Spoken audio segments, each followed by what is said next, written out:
नमस्कार।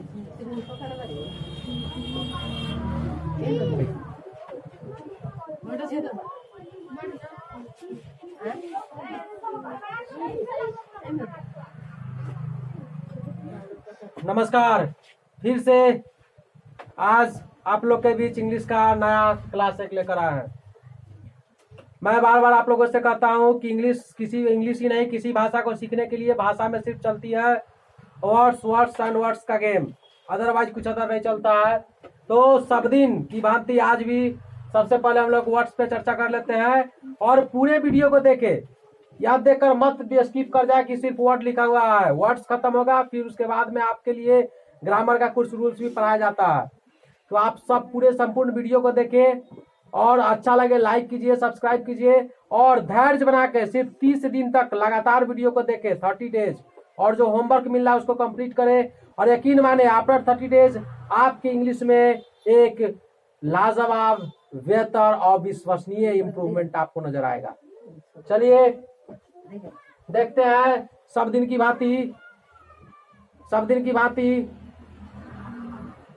जिस तरह से मैंने वर्ड्स को 2 काइंड्स में डिवाइड किया, उस तरह से अभी 2 काइंड्स में डिवाइड कर दिए, एक सपोर्टिव वर्ड्स और दूसरे स्ट्रॉन्ग वर्ड्स को। सपोर्टिव वर्ड्स पे अब चर्चा कर लेंगे, फिर उसके बाद में स्ट्रॉन्ग वर्ड्स से चर्चा करेंगे। बिगिनर्स फिर से याद कीजिए और देखिए, इसको साथ साथ पढ़ते हुए याद करना है। आप लोग भी जितने देख रहे हैं वीडियो साथ साथ बोलेंगे और सपोर्टिव वर्ड्स को याद करेंगे। देखिए बार बार मैं वर्ड्स पे इसलिए जोर मार रहा हूं और प्रेशर आप लोग को दे रहा हूं कि वर्ड्स को याद कीजिए, क्योंकि बगैर वर्ड्स के इकट्ठा हुए आप किसी लैंग्वेज को सीखना असंभव ही नहीं, नामुमकिन हो जाएगा। जब तक वर्ड्स पावर आपके पास नहीं होगा तब तक आप किसी भी लैंग्वेज को नहीं सीख सकते हैं, इसलिए वर्ड्स होना जरूरी है। तो चलिए सपोर्टिव वर्ड्स को फिर से पढ़ते हैं। सपोर्टिव वर्ड्स जो है आपका वो पढ़िएगा, साथ साथ पढ़िए। इसका जब ग्रामर पढ़ाएंगे, रूल्स जब देखिएगा, जब रूल्स आगे बढ़ेंगे तब पता आएगा कि मैं किस तरह से वर्ड्स पे क्यों प्रेशर दे रहा, तो उस वर्ड्स का फायदा क्या है। इसलिए पूरे वीडियो को देखिए और डेली के वर्ड्स को डेली खत्म कर दीजिए। जिस दिन का वर्ड्स है उसी दिन उसको याद कर जाइए। नहीं याद हो रहा है, पूरा वीडियो को 3 बार 4 बार 5 बार देखिए, कान में हेडफोन लगा लीजिए और देखिए, यकीन मानिए वो जरूर याद हो जाएगा। आगे देखते हैं क्या है। सबसे फर्स्ट वर्ड क्या है? लेजी। क्या है? लेजी। क्या है? लेजी। LAZY। एल साथ जब हम बोलेंगे उसके बाद आप लोग एक साथ बोलिएगा। LAZY। लेजी। लेजी मीन्स आलसी। क्या हो गया? आइडल। Idle IDLE।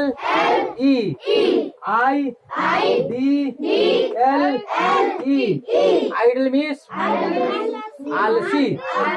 आलसी। फिर आगे क्या है? इल। ILL। इल मीन्स बीमार। इल मीन्स बीमार। चिप। CHEAP। चिप मीन्स सस्ता। चिप मीन्स सस्ता। Miser. MISER।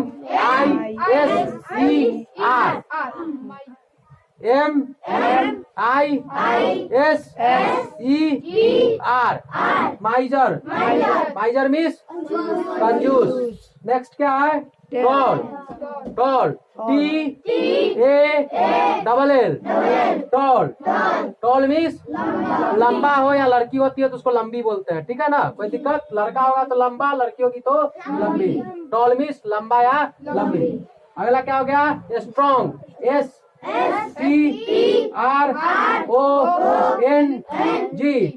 Strong. Strong means मजबूत। Brave. BRAVE। Brave. Brave means बहादुर। Hard. HARD। Hard. Hard means कठोर। Soft. SOFT। Soft. Soft means मुलायम। Soft means, देखिए supportive words को अगर याद रखते हैं, चाहे जो भी वर्ड्स हम याद करवाते हैं उसको याद रखिएगा। उससे फायदा आपका क्या होगा? जब पार्ट्स ऑफ स्पीच पढ़ाएंगे आपको हम, तो उस स्टेज में आपको एग्जाम्पल ढूंढना नहीं पड़ेगा। हम लोग क्या करते थे, पार्ट्स ऑफ स्पीच का डिफिनीशन पढ़ते थे और डिफिनीशन जैसे ही पढ़ते थे उसके बाद में जब उसका एग्जाम्पल की बात आती थी तो हम लोग एग्जाम्पल को रटने लगते थे, याद करते थे कि कहाँ पे एग्जाम्पल आएगा। अगर ये वर्ड्स इकट्ठा मेरे पास रहेगा, वर्ड्स पावर मेरे पास स्ट्रांग रहेगा, तो हमें उस एग्जाम्पल को ढूंढने की जरूरत नहीं पड़ेगी। आपको सिर्फ याद दिला देंगे कि उस दिन का क्लास का पूरा एडजेक्टिव का पार्ट था, उस दिन के क्लास का पूरा नाउन का पार्ट था। जब पढ़ाएंगे तब तो वर्ड्स पावर स्ट्रांग होना चाहिए आपके पास में। कह दिए कि यह वर्ड्स नाउन है, तो वर्ड्स याद रहेगा तब ना समझिए कि नाउन है कि वर्ड्स ही नहीं याद है तो कैसे बोलेगा, समझ रहे ना। तो वर्ड्स पावर सबसे ज्यादा इंपॉर्टेंस है। जिस तरह से जिंदगी सिर्फ इंटरटेनमेंट और इंटरटेनमेंट पे चलती है, ठीक उसी तरह से लैंग्वेज सिर्फ वर्ड्स एंड वर्ड्स पे चलती है। कोई दिक्कत नहीं। चलिए स्टॉप कीजिए। तो सपोर्टिव वर्ड्स सबको याद हो गया? इसको फिर से पढ़ लेते हैं एक बार। LAZY लेजी, लेजी मीन्स आलसी। आइडल मीन्स भी आलसी। इल इल मीन्स दिमाग। CHEAP चिप मीन्स सस्ता।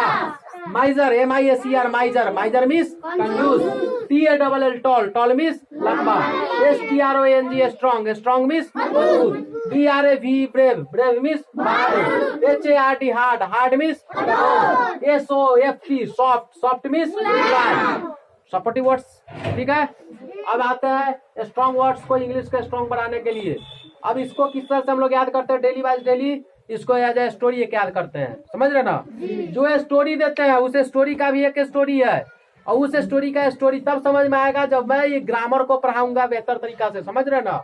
तो इसलिए वर्ड्स को इकट्ठा रखिए, और जैसे ही वर्ड स्ट्रॉन्ग हो जाएगा आपके पास में, तब ग्रामर जब पढ़ाएंगे तो यकीन मानिए मजा ही ग्रामर का कुछ अलग हो जाएगा, समझ रहे ना। उसमें तड़का लग जाएगा, तड़का सब्जी में देखते हैं ना, जब फ्राई हो जाता है कितना मस्त हो जाता है, टेस्टी।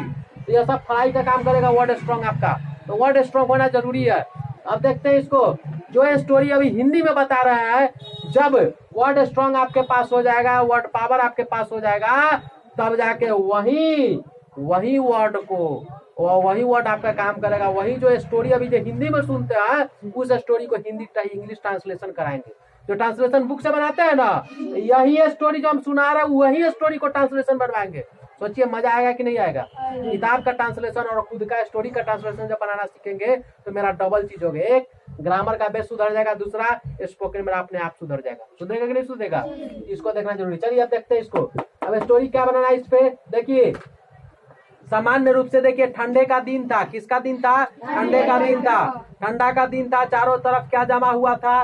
बर्फ ही बर्फ जमा हुआ था। चारों तरफ बर्फ ही बर्फ जमा हुआ था। तो चिड़िया की माँ ने चिड़िया को माना की। चिड़िया की माँ ने चिड़िया को माना किया। क्या माना किया?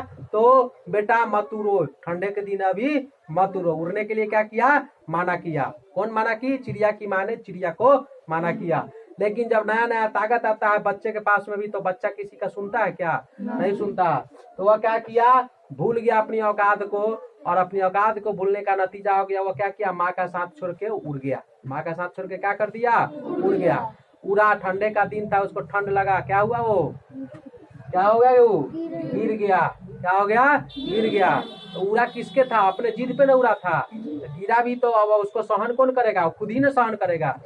सहन कर खुशी को करना पड़ा, दर्द होगा उसको तो सहन कौन करेगा? वो खुद करेगा। तो सहन किया। उसके बाद में क्या हुआ? उसके बाद क्या हुआ? सहन करने के बाद में माँ बाप क्या करते हैं बाद में? फिर अगर बाल बच्चा गलती कर देता है तो माफे न करते हैं, माफ कर देते हैं। तो क्या स्टोरी याद किया है? चिड़िया माना कर रहा था। क्या कर रहा था? माना करना का क्या हो गया? Forbid. FORBID bid. Forbid means मना करना। चिड़िया मना कर रहा था अपने बच्चे को। फोरबिड क्या कर रहा था? मना कर रहा था। क्या कर रहा था? मना कर रहा था। मना करना का क्या हो गया? फोरबिड। क्या हो गया? फोरबिड। क्या हो गया? फोरबिड। FORBID फोरबिड मीन्स मना करना। किस लिए मना कर रहा था? उड़ने के लिए। उड़ना का क्या हो गया? Fly. FLY fly. FLY fly. FLY fly. Fly उड़ने के लिए मना कर रहा था। फ्लाई मीन्स उड़ना। FLY fly. फ्लाई मीन्स उड़ना।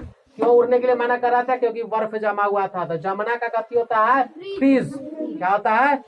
फ्रीज में कोई चीज रखते हैं तो जम जाता है कि नहीं जम जाता है? तो फ्रीज मीन्स जमना, FREEZ, फ्रीज, फ्रीज मीन्स जमना, FREEZ, फ्रीज, फ्रीज मीन्स जमना, FREEZ, फ्रीज, फ्रीज मीन्स जमना। नेक्स्ट क्या हो गया? चिड़िया क्या सुना नहीं सुना, वह भूल गया था क्या अपना औकात, वो क्या गया? भूल गया अपने बातों को, माँ बाप के बातों को भूल गया था। भूलना का क्या होता है? Forget, FORGET, forget, FORGET, forget, forget. उसके बाद क्या हो गया? वो अपने माता पिता के साथ छोड़ के उड़ गया। तो साथ छोड़ना, साथ छोड़ना का क्या होता है? फॉरसेक, FORSAKE, सेक, FORSAKE, सेक, फॉरसेक, फॉरसेक मीन्स साथ छोड़ना। नतीजा क्या हुआ? वो ठंड लगा तो गिर गया। गिरना का क्या हो गया? फॉल, फॉल, क्या हो गया? Fall, FALL, fall, fall means गिरना, FALL, फॉल, फॉल मीन्स गिरना। आगे क्या हो गया? गिरा तो दर्द होगा, उसको तो सहन कौन करेगा? वो खुद ना सहन किया अपने दर्द को। सहन करना का क्या हो गया? फॉरबियर, FOR बियर, फॉरबियर मीन्स सहन करना, फॉरबियर मीन्स सहन करना, फॉरबियर मीन्स सहन करना। माफ करने कर देना, लास्ट में जब कोई भी गलती कर दिया, बच्चा तो गलती कर दिया, माँ बाप क्या करते हैं? माफ ही नहीं करते हैं, लास्ट में उसकी माँ उसको माफ कर देती है। Forgive, FOR forgive. ये स्टोरी से क्या माइंड में आ रहा है? स्टोरी से दो चीज आ रहा है कि आपका वर्ड्स का सीक्वेंस आपके माइंड में रहेगा, कौन सा सीक्वेंस में कौन सा है। कोई पूछ दे तो तुरंत बोल देंगे, यही ना होगा जी।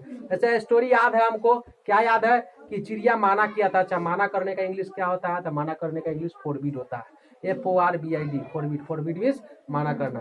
एक हो गया। उसके बाद क्या था? उड़ने के लिए माना कर रही थी, तो उड़ने का क्या हो रहा है English? Fly, FLY, fly, fly means उड़ना। मतलब एक वर्ड्स का सीक्वेंस मेरा माइंड में सेट हो जाएगा।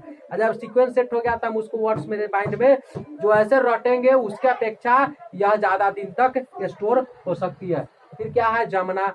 क्यों माना कर रही थी? क्योंकि बर्फ जमा हुआ था। तो जमना का होगा freeze, FREEZ, freeze, FREEZ, freeze, freeze means जमना। उसके बाद क्या था? बच्चा क्या हुआ? माँ बाप के बात को भूल गया। तो भूलना, भूलना का क्या हो गया? Forget, FORGET, FORGET, get, forget, FORGET, forget means भूलना। उसके बाद क्या हो गया? साथ छोड़ना। क्या हुआ? भूल गया और क्या कर दिया? उड़ गया। उड़ा तो अपने माँ बाप का साथ छोड़ दिया ना जी, साथ छोड़ के उड़ गया। साथ छोड़ना, तो साथ छोड़ने का क्या होता है? फॉरसेक, FOR4SAKE, सेक, फॉरसेक मीन्स साथ छोड़ना, FOR4SAKE, सेक, फॉरसेक मीन्स साथ छोड़ना। अब साथ छोड़ दिया, उसके बाद क्या हुआ? उसको ठंड लगा, वो क्या हुआ? गिर गया। गिरना, गिरना का क्या हो गया? Fall, FALL, fall, fall means गिरना, FALL, फॉल, फॉल मीन्स गिरना। आगे क्या होगा? फिर सहन करना। अब गिरा है तो दर्द उसको होगा, तो सहन वही ना करेगा जी। सहन किया, क्या सहन किया? तो सहन करने का क्या होता है इंग्लिश? फॉरबियर, FOR4BAR, बियर, फॉरबियर मीन्स सहन करना, फॉरबियर मीन्स सहन करना, फॉरबियर सहन किया। आगे क्या है? माँ बाप क्या करते हैं? माफ कर देते हैं, माफ कर दिए। फॉरगिव, माफ करना, FOR4GIV, फॉरगिव मीन्स माफ करना। तो आपको क्या हो गया? इधर सपोर्टिव वर्ड्स और इधर स्ट्रॉन्ग वर्ड्स याद हो जाएंगे। याद घर पे जाके कीजिएगा, वीडियो को जरूर देखिए, और वीडियो में जैसे जैसे पढ़ाते उसको साथ साथ बोलिए, तब जाकर आपको याद होगा। समझ में आ रहा है ना बात को? और वर्ड स्ट्रांग होना क्यों जरूरी है? क्योंकि लैंग्वेज में क्या चलता है? Words, words and words, otherwise कुछ भी नहीं। वीडियो को पॉज कीजिए, पूरे वर्ड्स को लिखिए और साथ साथ पढ़ के भी याद कीजिएगा। देखिए,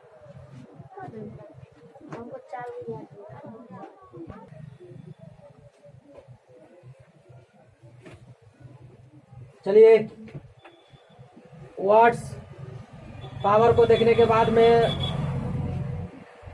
अब हम लोग आते हैं ग्रामर के फिर टॉपिक पे। कल जो हम लोग सेमी वॉवेल का टॉपिक को देखे थे, बोले थे कि नेक्स्ट क्लास में देखेंगे कि सेमी वॉवेल क्यों बोलते हैं W और Y को, तो अब उस पर चर्चा कर लेते हैं। देखिए, सेमी वॉवेल जो WY है, मेन रूप से वो कॉन्सोनेंट का ही पार्ट होता है, लेकिन जब वो वर्क करता है तो कभी कभी कहीं कहीं पे वह वॉवेल की तरह ही वर्क करने लगता है, इसलिए उसको क्या बोलते हैं हम लोग? सेमी वॉवेल बोलते हैं। अगर डिफिनीशन लिखना चाहते हैं तो जो सक्षम होंगे वो मेरे मुंह से सुनिए और लिख सकते हैं। समय को ना बर्बाद करें, क्योंकि इंग्लिश को सीखना में यूज सीखना है, डिफिनीशन नहीं रखना है। लेकिन फिर भी जो लिखना चाहते हो लिख सकते हैं, लिख सकता है। Semi vowel is the mainly parts of the consonant, semi vowel is mainly parts of consonant, but its work as a vowel according to its pronunciation. but its work as a vowel according to its pronunciation, so it is called semi vowel. यानी मूल रूप से यह काम होता है semi vowel, जो consonant का ही पार्ट्स होता है, लेकिन कभी कभी उच्चारण में, प्रोनाउंसिएशन में वॉवेल की तरह काम करता है, इसीलिए इसको सेमी वॉवेल बोलते हैं। एग्जाम्पल पे समझते हैं डायरेक्ट आके। अब क्या है यहाँ पे एग्जाम्पल देखिए, वर्क एज अ कॉन्सोनेंट, यानी कॉन्सोनेंट की तरह काम करेगा, और एक टर्म इधर लिख दिए वर्क एज अ वॉवेल, यानी वॉवेल की तरह काम कर रहा है। देखिए डब्लू से, यह डब्लू का अर्थ हो जाएगा व, या व है व, डब्लू फॉर व है। वह हिंदी में व्यंजन के में आता है, और अलावा व्यंजन में आता है। वह डब्लू फॉर व कॉन्सोनेंट की तरह वर्क कर रहा है, जैसे डब्लू आर के वर्क, तो इस व का प्रोनाउंसिएशन, डब्लू का प्रोनाउंसिएशन व आया। डब्लू फॉर वर्ड, इस व का प्रोनाउंसिएशन यहाँ पे व, डब्लू का प्रोनाउंसिएशन व आया। डब्लू फॉर वॉच, इस डब्लू का प्रोनाउंसिएशन व आया। यानी व्यंजन है, कॉन्सोनेंट है, कॉन्सोनेंट की तरह प्रोनाउंसिएशन आ रही है। हमें कोई दिक्कत यहाँ पे नहीं था, दिक्कत अब स्टार्ट हो जाती है, यह कॉन्सोनेंट होने के बावजूद अब यह वर्क वॉवेल की तरह स्टार्ट करेगा। फॉर एग्जाम्पल यहाँ पे देखते हैं, जैसे COW काऊ, यहाँ पे यह डब्लू जो है यह ऊ, यानी एज अ वॉवेल वर्क करने लगा। COW, या डब्लू देखिए, डब्लू किसके तरह वर्क करने लगा, ऊ के तरह कर रहा है ना। यानी यही डब्लू यहाँ पे वो काम कर रहा था, देख रहे हैं ना, यही डब्लू यहाँ पे वो वर्क कर रहा है जो वो, लेकिन यही डब्लू यहाँ पे जो वो वर्क कर रहा है। यानी कि सेम डब्लू यहाँ कॉन्सोनेंट की तरह काम कर रहा है, वही डब्लू यहाँ वोवेल की तरह काम कर रहा है, स्वर की तरह काम कर रहा है। वाई हिंदी में स्वर आता है ना, तो इसलिए इसको क्या बोलते हैं, सेमी वोवेल बोलते हैं। क्या बोलते हैं, सेमी वोवेल। समझ में आ रहा है ना। कोई पूछे सेमी वोवेल क्यों डब्लू वाई को बोलते हैं, तो डब्लू को समझ गए, क्योंकि वही डब्लू यहाँ पे कॉन्सोनेंट की तरह काम कर रहा है, क्योंकि डब्लू पर वो वर्क, तो वो डब्लू से वो, वर्ड तो डब्लू से वो, वाच तो डब्लू से वो, लेकिन वही डब्लू अब यहाँ पे ऊ की तरह काम कर रहा है, डब्लू से ऊ, डब्लू से ऊ, फ्यू। तो यह सब क्या हो गया मेरा, क्या हो गया, सेम वो डब्लू है, कहीं कॉन्सोनेंट की तरह काम कर रहा है, यानी कहीं है जो डब्लू वह वर्क कर रहा है, तो कहीं है जो डब्लू वो वर्क कर रहा है। इसीलिए इसको क्या बोलते हैं हम लोग, सेमी वोवेल बोलते हैं। क्या बोलते हैं, डब्लू पे क्लियर सभी आदमी को हो गया ना। अब आता है नेक्स्ट टर्म वाई पे। देखिए यही वाई यहाँ पे य का काम कर रहा है, यानी कॉन्सोनेंट की तरह काम कर रहा है। वाई फॉर यार्ड, यार्ड भी होता है आंगन, क्या होता है, आंगन, घर का आंगन होता है ना, यार्ड। उसी तरह से Y for yak, yak means yak, ये तो पढ़े हुईगा सब लोग, पढ़े ना। तो यह वाई से क्या आ रहा है, य आ रहा है ना, वाई से यह आ रहा है ना, वाई एक याक, तो यह पापा याक याक, वाई से यह आ गया, यह वाई से यह आ गया, इसलिए यह कॉन्सोनेंट की तरह काम कर रहा है। कॉन्सोनेंट है, कॉन्सोनेंट की तरह काम कर रहा है, हमें कोई दिक्कत नहीं था। अब दिक्कत क्यों स्टार्ट हो रहा है, क्योंकि अब है कॉन्सोनेंट, लेकिन काम किसके तरह करने लगेगा, वोवेल के तरह। किसके तरह काम करेगा, वोवेल, ई के तरह काम करने लगा। जैसे देखिए क्राई, CRY, सी से क हो गया, आर से र हो गया, क्रा हो गया, वाई से ई आ गया, आगे ना। यही वाई अब किसके तरह काम करने लगा, ई। यही ट्राई, यही वाई किसके तरह काम करने लगा, ई के तरह काम करने लगा। यही वाई किसके तरह काम करने लगा, ई के तरह। इसीलिए इसको सेमी वोवेल बोलते हैं। कोई दिक्कत किसी को, सबको समझ में आ गया ना। किसी को समझा सकते हैं क्यों डब्ल्यू वाई को सेमी वोवेल बोलते हैं, क्यों बोलते हैं, क्योंकि वही डब्लू कहीं वह कॉन्सोनेंट की तरह काम करता है, वही डब्लू कहीं वह ऊ के वोवेल की तरह काम करता है, ऊ के तरह काम करता है, इसलिए इसको सेमी वोवेल करते हैं। वही वाई कहीं पे यह कॉन्सोनेंट की तरह काम कर रहा है, वही वाई कहीं पे ई वोवेल की तरह काम कर रहा है, इसीलिए उसको क्या बोलते हैं, सेमी वोवेल बोलते हैं। कोई दिक्कत, धन्यवाद। वीडियो को लाइक कीजिए, सब्सक्राइब कीजिए चैनल को, और आगे शेयर कीजिए, ताकि हर व्यक्ति तक इंग्लिश की जो कमजोरी है उस कमजोरी को दूर किया जाए, और सभी बच्चे का इंग्लिश सुधर पाए, बिहार के खासकर और उत्तर प्रदेश के बच्चे का। वीडियो को आगे शेयर कीजिए। धन्यवाद। जय हिंद, जय भारत।